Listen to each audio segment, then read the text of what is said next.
Allahu Akbar, Allahu Akbar. Allahu Akbar, Allahu Akbar. Allahu Akbar, Allahu Akbar. Allahu Akbar, Allahu Akbar. أشهد أن لا إله إلا الله. أشهد أن لا إله إلا الله. أشهد أن محمد رسول الله. أشهد أن محمد رسول الله. حي على الصلاة. حي على الصلاة. حي على الفلاح. حي على الفلاح. الله أكبر، الله أكبر. لا إله إلا الله. لا إله إلا الله. اللهم صل على محمد اللهم رب هذه الدعوة.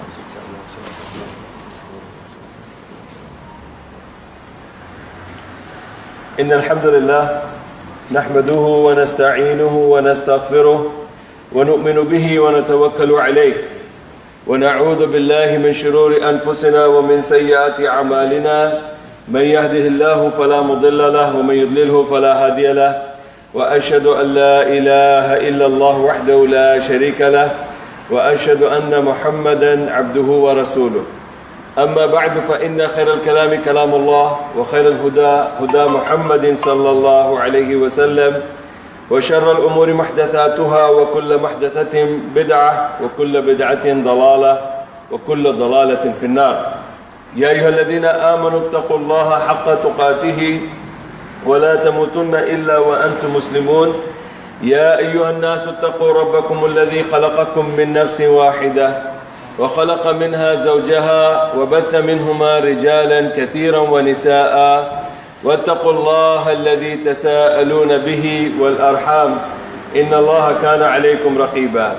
يا أيها الذين آمنوا اتقوا الله وقولوا قولا سديدا يصلح لكم أعمالكم ويغفر لكم ذنوبكم ومن يطع الله ورسوله فقد فاز فوزا عظيما. Brothers and sisters, pray to Allah subhanahu wa ta'ala that may Allah give us sincerity to speak the truth in the light of the Quran and the Sunnah of Prophet Muhammad sallallahu alaihi wasallam, to understand them, to accept them in the hearts and to apply in our life, implement it in our life. Ameen thumma ameen. The topic is about the Hajj, which is very, very important topic for the Muslims to know because this is one of the pillars of Islam. And today I'll be discussing about where the Hajj was prescribed in Islam, when it was made compulsory upon us, and what are the evidence for that, and if it is compulsory upon the Muslims, then should he be going immediately or can he delay it? So these are the things which we will be discussing inshallah. Number one, Allah subhanahu wa ta'ala has mentioned in Surah Al-Imran chapter 3 verse 97. It says, فِيهِ آيَاتٌ بَيِّنَاتٌ مُقَامُ إِبْرَاهِيمَ وَمَنْ دَخَلَهُ كَانَ آمِنًا وَلِلَّهِ عَلَى النَّاسِ حِجُّ الْبَيْتِ مَنِ اسْتَطَاعَ إِلَيْهِ سَبِيلًا وَمَنْ كَفَرَ فَإِنَّ اللَّهَ غَنِيٌّ عَنِ الْعَالَمِينَ. Very serious, very important message, and very, very important for the Muslims to know the criteria between his Iman, and that Iman is related to his Hajj. Allah says in the Quran, فِيهِ آيَاتٌ بَيِّنَاتٌ. In this Quranic history is referred to the first verse, which is verse 96. It says that in this, فِيهِ آيَاتٌ, in this there are signs of Allah subhanahu wa ta'ala, and one of the signs in Makkah, historical place, is the place of Ibrahim alayhi salam, Maqamu Ibrahim. And this place, as we know that when we perform the circumambulation around the Kaaba, that is the place where Maqam Ibrahimi is there. After finishing the tawaf, we pray 2 rakat namaz, sunnah, in the place called Maqam Ibrahim. So Allah subhanahu wa ta'ala is saying that place itself is an historical evidence of Allah's sign. Historical evidence of Allah's sign. After that the ruling comes, وَمَنْ دَخَلَهُ كَانَ آمِنًا. And anybody who enters the boundary of Haram, Makkah, he is in peace. Which means it is referring to the time when the Arabs used to fight with each other. But Allah subhanahu wa ta'ala is saying, if a person, whether he is a Muslim or non-Muslim, if he enters the area of Kaaba, Haram, the boundary, hudud of Haram, then no killing will be there, and that person, Muslim or non-Muslim, he will be safe. Based on this, we can see the practical example of Prophet Muhammad sallallahu alaihi wasallam. When Prophet sallallahu alaihi wasallam conquered Makkah, we know that it was a war. And when Prophet Muhammad sallallahu alaihi wasallam conquered it, he went to the Kaaba, Haram, he entered Makkah, he came close to the Kaaba, and how many people did he kill? None. How many non-Muslims did he kill? None. How many houses of non-Muslims did he damage? None. No. The people who made him go away from Makkah, the people who tried to kill him, the people who tried to torture the Muslims, and people who have killed so many Sahaba in Makkah, and when Prophet ﷺ migrated from Makkah to Medina, they were again chasing him till Medina, and they fought so many wars before the conquering of Makkah. Yes or no? Yes. And so many Muslims died in those wars. And this time when Prophet ﷺ entered Makkah, he had a great war and he came with a big army. But based on this ayah, this is the beautiful verse of the Quran which tells us whether the Muslims and non-Muslims believe it or not, we are not concerned about that. But Quran tells to the Muslims that Allah has promised this ruling, that anybody who enters the Haram, he is in peace, he is saved. And this is, the ayah says, وَمَنْ دَخَلَهُ كَانَ آمِنًا. The one who enters the boundary of Haram, he is in peace. And that was the practical example of Prophet Muhammad ﷺ when he entered Haram, Kaaba. He did not even damage a single property of non-Muslims. Forget about the human life. Even the properties, whatever the house or plants or trees or whatever they had, nothing was damaged. And then Prophet ﷺ, if you remember, he asked the non-Muslims there, that what do you expect from me now? I have conquered. Now you all are my captives. What do you expect from me? And they said that we expect good from you. So what did Rasulullah say? He said, today all of you are free. Today all of you are free. Based on this ayah. Imagine if Rasulullah would have taken the life of one person in the Haram, then he would have gone against this verse. Because Allah says, وَمَنْ دَخَلَهُ كَانَ آمِنًا. Anybody who enters, and there is no limit for that. Grammatically, there is no term limit. Not that it has to be at certain time when you enter the Haram, then nobody will be killed. No, it's open all the time. So Prophet ﷺ, even at the time of war, when he entered Makkah and he conquered Makkah, he captured the non-Muslims, the idol worshippers, his great enemies. Even then he did not kill them, because the ayah says, anybody who is in the Haram, he should not be killed. Then the ayah comes. Why I read this whole ayah is to tell us that it has to do something with our Iman and the Hajj. And what is it? وَلِلَّهِ عَلَى النَّاسِ حِجُّ الْبَيْتِ مَنِ اسْتَطَاعَ إِلَيْهِ سَبِيلًا. And for those people who are able to make a way to Haram, those people who are able to make their way to Baytullah, house of Allah, Hajj is compulsory upon them. وَلِلَّهِ عَلَى النَّاسِ. عَلَى النَّاسِ it makes the compulsory statement that upon the man it is compulsory, upon the people it is compulsory, those who have means to make their way to Haram, which refers to Kaaba, Makkah, house of Allah is the Kaaba. وَلِلَّهِ عَلَى النَّاسِ حِجُّ الْبَيْتِ. And it is compulsory upon the people to go and perform the Hajj of the house, مَنِ اسْتَطَعَ إِلَيْهِ سَبِيلًا, if he has the means to go to Haram. That means this ayah is compulsory, that if you have the means, and what are the means that we will be discussing inshallah in the next part of the khutbah. So it is compulsory upon this man or woman to make their way to Hajj. Then it says, وَمَنْ كَفَرَ. And if you don't care, some Muslims they don't care. They don't deny it, but some Muslims they don't care. And there are people who don't even like to go for it, and they don't want to go. They deny it. Allah subhanahu wa ta'ala is saying, فَمَنْ كَفَرَ. If you are denying it, then you become kafir. And if you disbelieve, then Allah subhanahu wa ta'ala, فَإِنَّ اللَّهَ غَنِيٌّ عَنِ الْعَالَمِينَ. Then Allah is self-sufficient. Allah is not in need of you people, you or anybody in the world. Allah is not in need of your performing Hajj, Salah, Siyam, Zakat, anything. Performing Hajj is good for you, not performing is for you. Bad or good is for you.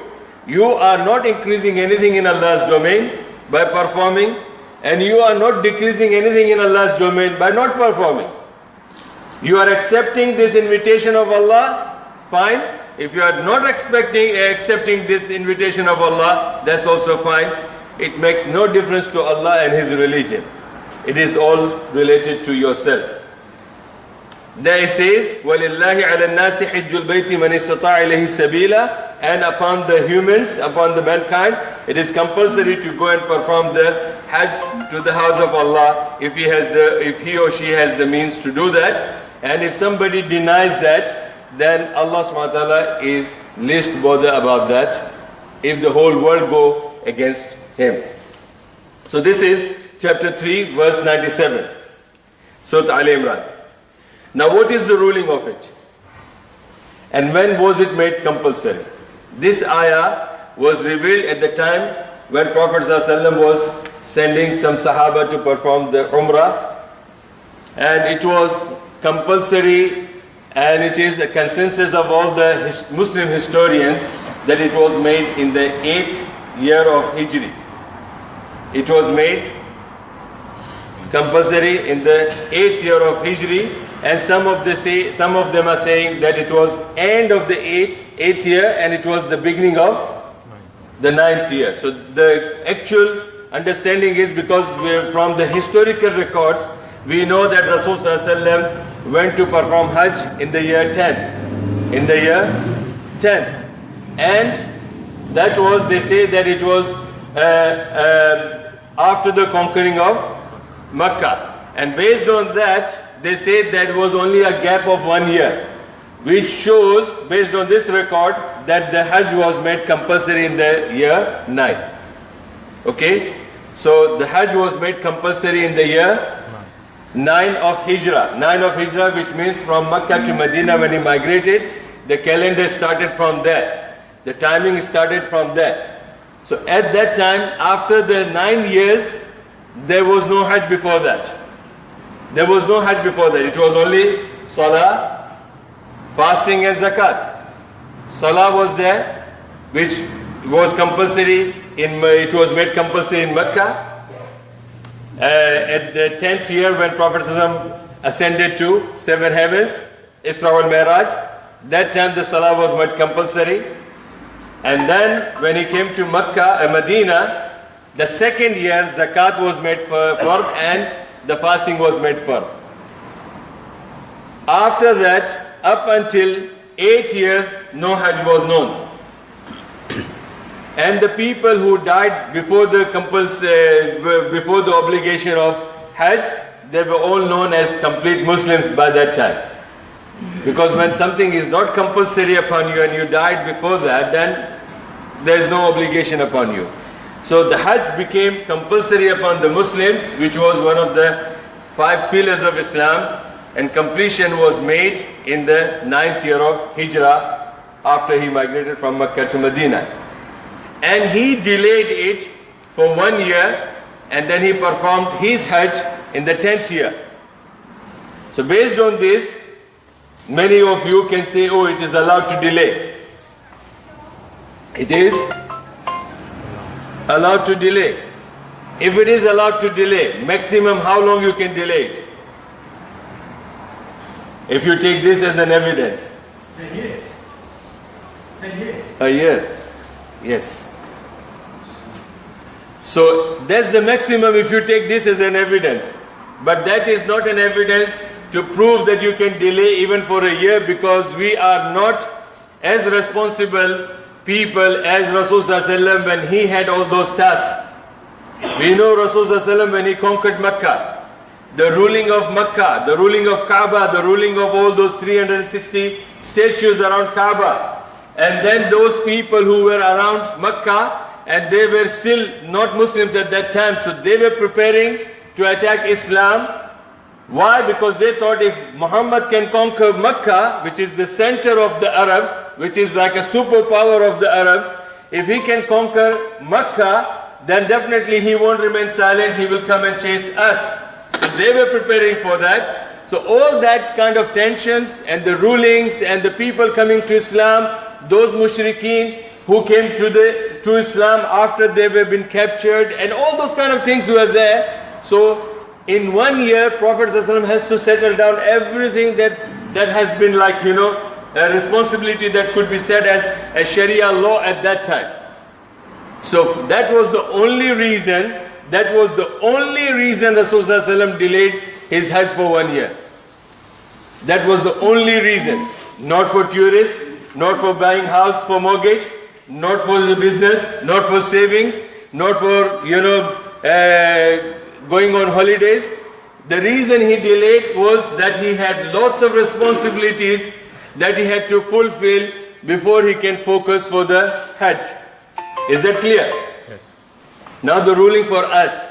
This ayah made it very clear that those who have the means to go to Hajj, they should go it, otherwise they are indirectly denying this obligation, and if they deny, Allah subhanahu wa ta'ala is saying, Allah is least bothered about what you people believe or not. So it was made compulsory in the 9th year of Hijrah, and it was compulsory upon all those who have the means to do it, and this is from Surah Al Imran chapter 3 verse 97.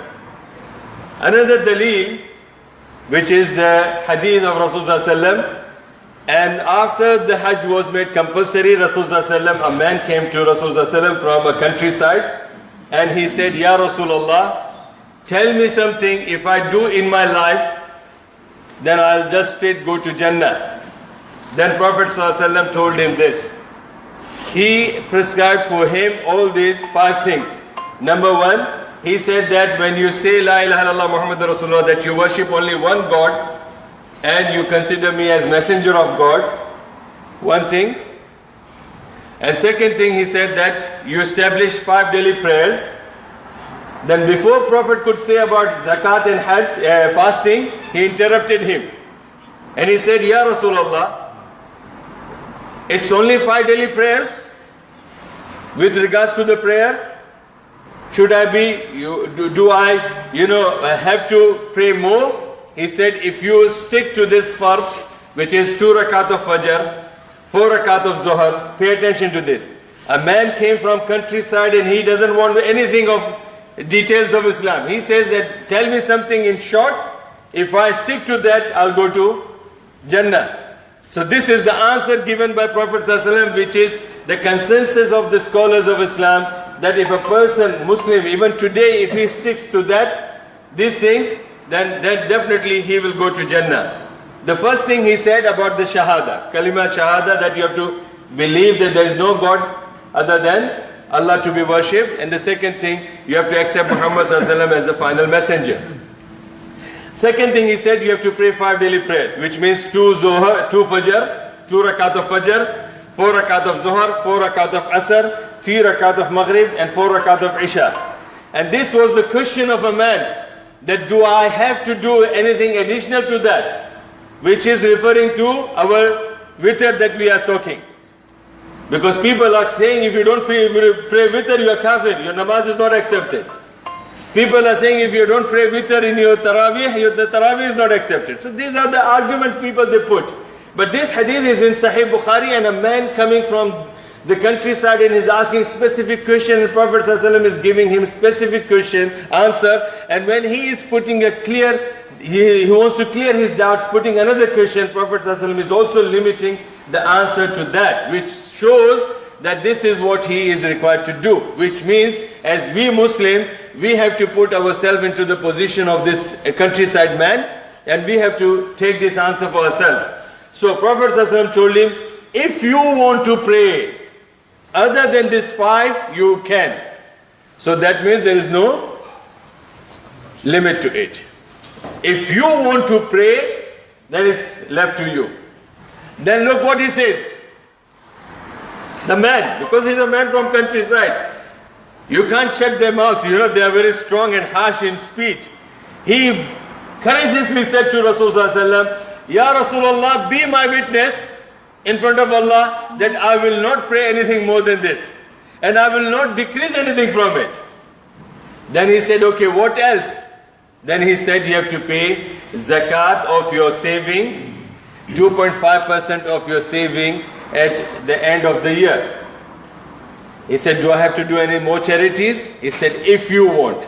Then he says, be witness to Allah, I will stick by my zakat payment and I will not do anything more.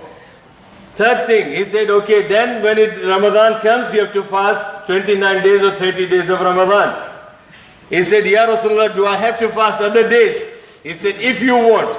Then he says, be witness in front of Allah subhanahu wa ta'ala on the day of judgment that I will only fast Ramadan and I won't fast any other days. And then the fifth one he said about the Hajj. That, Ya Rasulullah, what is more? And he said that you have to perform the Hajj of Allah subhanahu wa ta'ala, Hajj of Baitullah, once in your lifetime. So now he has no answer question to ask, because Prophet already said to him, once in your lifetime. And what he said? He said, Wallahi, he swore by Allah's name, and he said, I swear by Allah's name, be witness that I will stick to this. Shahada, 5 daily prayers, zakat once in a year, fasting once in a year, means in the month of Ramadan, and Hajj in my lifetime. And I will not decrease or increase anything from there. And he left. Then Prophet ﷺ said, if anybody wants to see a man from the Jannah, if anybody wish to see someone from the Jannah, this is the man. So alhamdulillah, this shows that Hajj was compulsory, made upon us once in our lifetime. أقول قولي هذا واستغفر الله لي ولكم.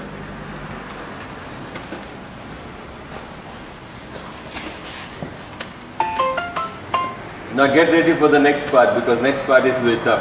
Alhamdulillah, may Allah make it easy for all of us.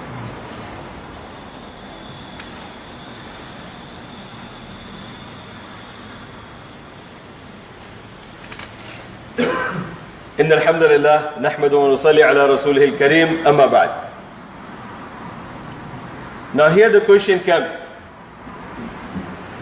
When it comes to the beard, people are saying, oh, you are too young to have the beard. Mom will shout at the son, father will shout at the son, people will say in the community, oh, you are too young, man, you should be living your life, you are a handsome boy, look, you look like Salman Khan and Shah Rukh Khan, why are you changing your face?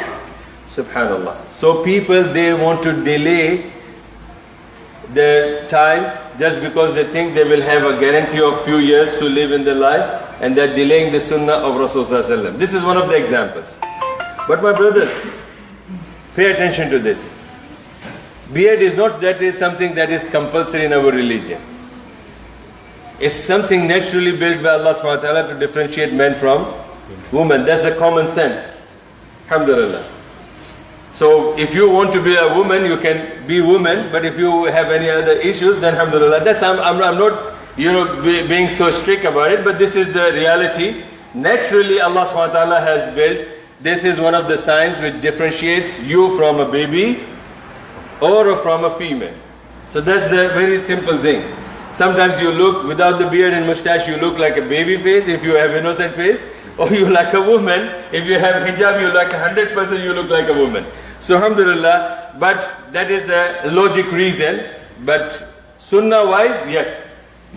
And those people who have a beard less than this one whole of the face, that is not even counted. That can be counted in Egypt by the muftis of Egypt, and that can be found by the scholars. Otherwise, the sunnah is that Rasul sallallahu alaihi wasallam, the Sahaba used to trim only after the holding of the face, not less than that. So that's the sunnah. If you want to keep the sunnah, skip the sunnah, otherwise don't keep it. That would be better instead of saying this is the sunnah of Rasul sallallahu alaihi wasallam. But this is not same as Hajj. You can't delay Hajj like that. If you are delaying your Hajj, there are fatwas of over 4 Imams. Imam Abu Hanifa, Imam Malik, Imam Shafi'i, Imam Ahmad bin Hanbal. There are fatwas of over 4 Khalifas, Abu Bakr, Umar, Uthman and Ali. That if a person, but I will quote you the hadith after that. Rasul sallallahu alaihi wasallam, what he said about this, and the point is that once we know that Hajj is compulsory upon every Muslim, should we delay it or should we go straight away? So that's the third point which you have to pay attention to. The scholars amongst the Sahaba, the scholars amongst our 4 Imams, and the scholars after them, they all have quoted the fatwas, authentic fatwas and the verdicts that if a person has got means, if a person has got the means to go for Hajj, and if he delays without genuine reason, and the genuine reasons can be different from one another. It can be your genuine reason can be different than mine, and mine can be different than yours. So that you can discuss with the scholars that you want to. But this is the point which you have to understand. What's the time? 1 second. 1:45. Okay. It says that if a person has all the means to go for Hajj and he purposely delays it without any genuine Islamic reason, and if he dies as the Christians or the Jew.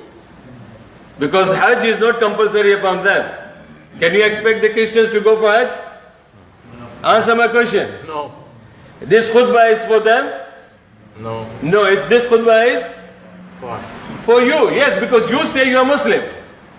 So this hadith, this fatwa says, if a person has got all the means to go for Hajj and Umrah, the Hajj, Umrah comes into it if you have the intention to do Hajj Tamattu' and Hajj Qiran. So a person has got the means to go for Hajj and he delays without any genuine reason, and if he dies as a Jew or the Christian. This is the authentic fatwa given by Umar ibn al-Khattab when he was the Khalifa of his time. And the scholars, they say Umar ibn al-Khattab cannot say to a Muslim as a Jew or a Christian unless he has got evidence from Prophet Muhammad sallallahu alaihi wasallam. Otherwise he would not say that strong statement like that.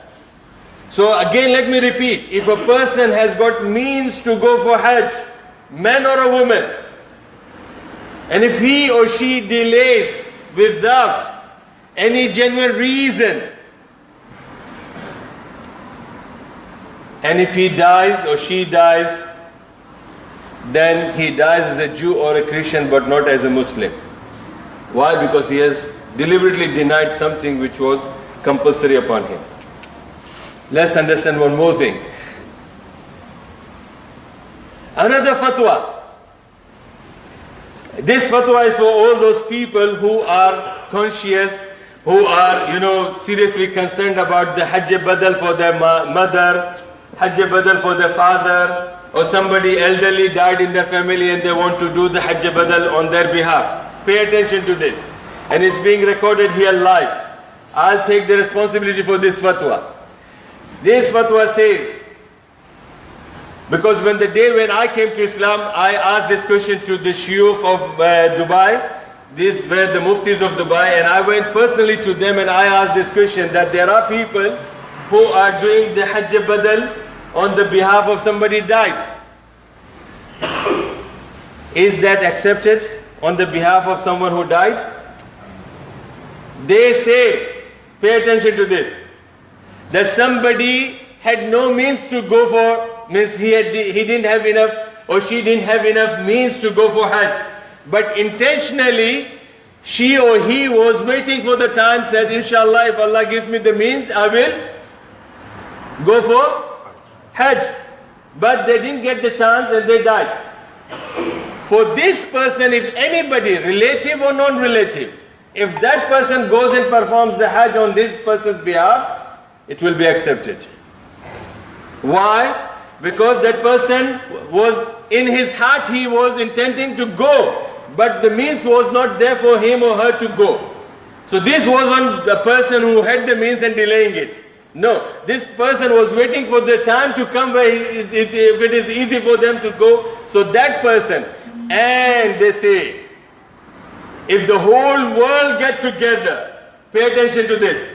And my English is simple, okay? I'm not a lecturer and the professor like in a university who, when he speaks in the certain sentences, you have to refer to the dictionary. My English is simple to a normal level.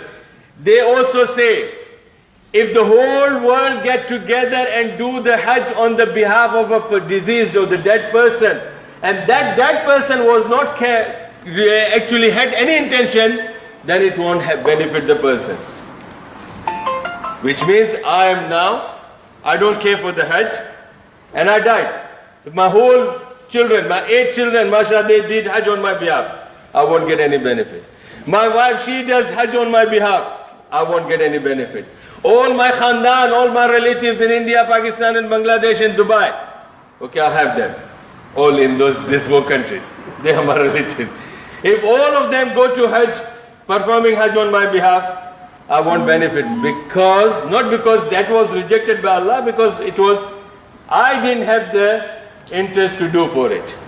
So this is the serious issue were the fatwa given by the scholars. Now for that reason, my brothers and sisters, why I brought this topic now, still we are in Shawwal. The Zil Qada is still waiting for us.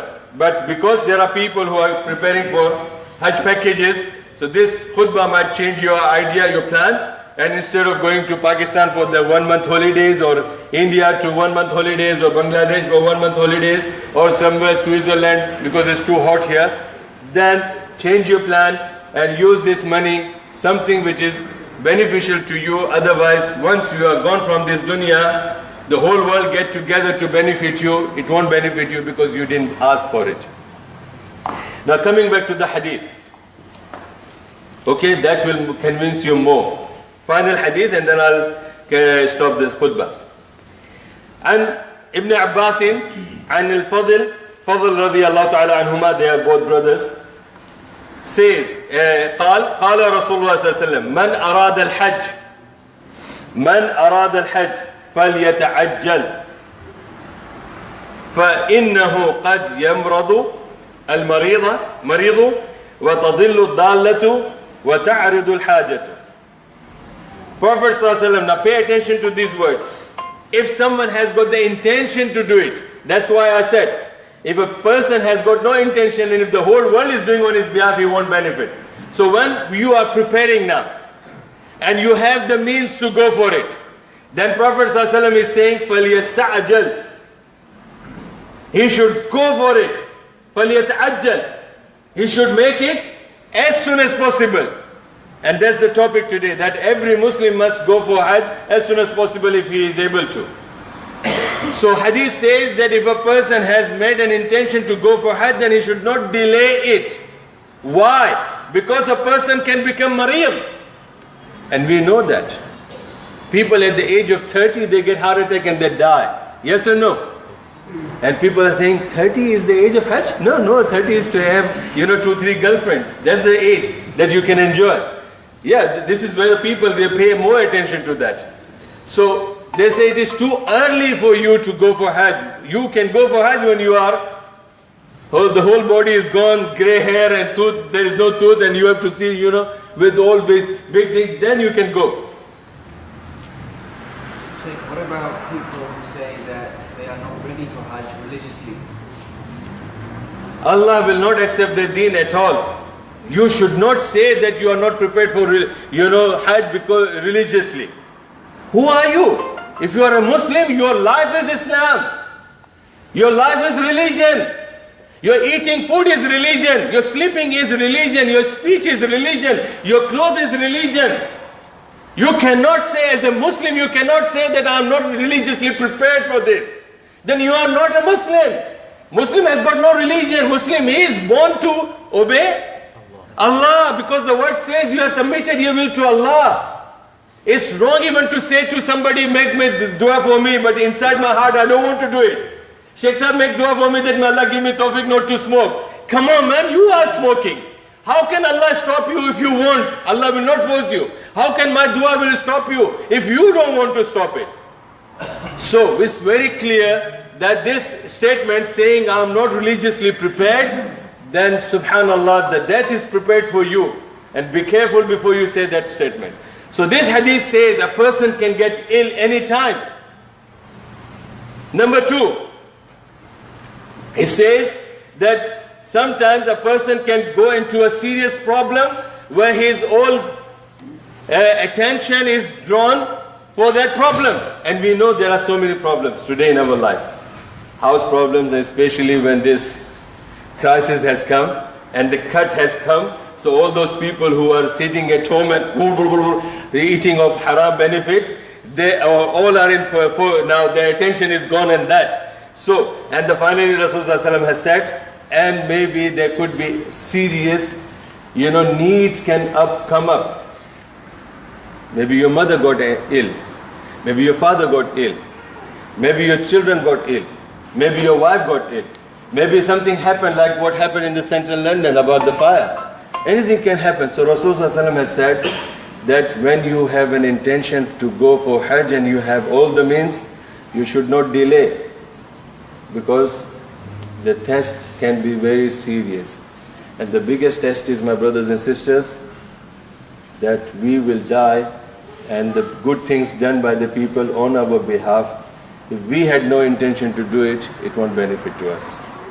إن الله وملائكته يصلون على النبي يا أيها الذين آمنوا صلوا عليه وسلموا تسليما اللهم صل على محمد وعلى آل محمد كما صليت على إبراهيم وعلى آل إبراهيم إنك حميد مجيد اللهم بارك على محمد وعلى آل محمد كما باركت على إبراهيم وعلى آل إبراهيم إنك حميد مجيد. Based on this, my son's question, we are Muslims, yes? Yes. Just imagine if I call you are Christians. You will like it? No. What you will say, Sheikh Sahib, come outside, we'll show you who is Muslim and who is Christian. Imagine J. Smith, as I said, I love him. I love him, though he's anti-Islam, but I love to hear him because he puts so many questions upon Muslims about the religion. Muslims, most of the Muslims cannot answer. Based on that, he says, thank God I am not a Muslim. This is a sentence for you people to think and decide, you want to be Muslim or you want to be J. Smith. Look what he says. Thank God, referring to Jesus, his God is Jesus. Thank God that I am not a Muslim because I don't have to fast. I don't have to pray. I don't have to pay zakat. I don't have to go for Hajj. This is his statement. So if you are not religiously prepared, then whose footstep are you following? J. Smith or Rasulullah sallallahu alaihi wasallam? Wa akhir da'wana alhamdulillahi rabbil alamin wa aqimis salat.